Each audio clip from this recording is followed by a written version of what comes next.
C'est un peu le retour à la case départ pour les dirigeants de l'Union européenne. Les chefs d'État et de gouvernement ne sont pas parvenus la semaine dernière à s'entendre sur le prochain budget européen. Or, le temps presse, le nouveau cadre financier débute l'année prochaine. Cela ressemble à une forme de tradition institutionnelle. Chaque premier sommet européen consacré au budget à long terme de l'Union se conclut par un échec. La rencontre la semaine dernière des 27 chefs d'État et de gouvernement n'a pas dérogé à la règle.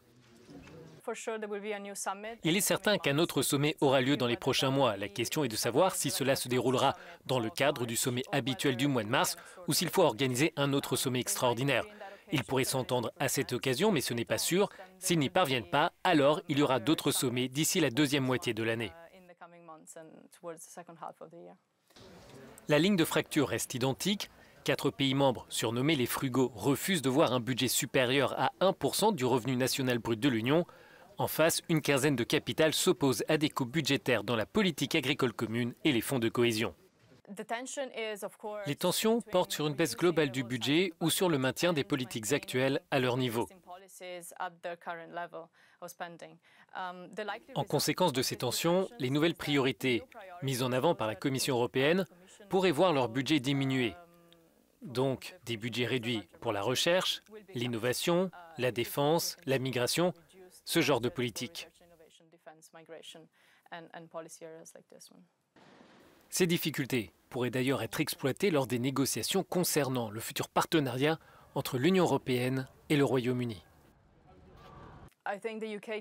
Londres peut jouer un peu sur cette image négative, cette désunion des États membres sur le budget. Mais dans les faits, je ne pense pas que cela aura des conséquences sur les discussions commerciales.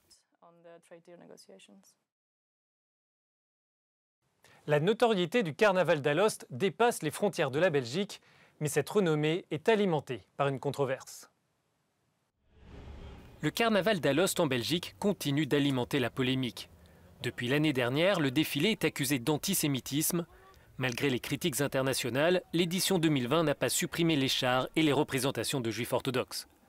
L'actuelle première ministre belge, Sophie Wilmès, et l'un de ses prédécesseurs, Guy Verhofstadt, sont au diapason. Tous deux estiment que la stigmatisation de personnes à cause de leurs origines menace le vivre ensemble et fracture la société. La Commission européenne condamne ces caricatures. Le commissaire en charge de la promotion du mode de vie européen parle d'une honte pour l'Europe.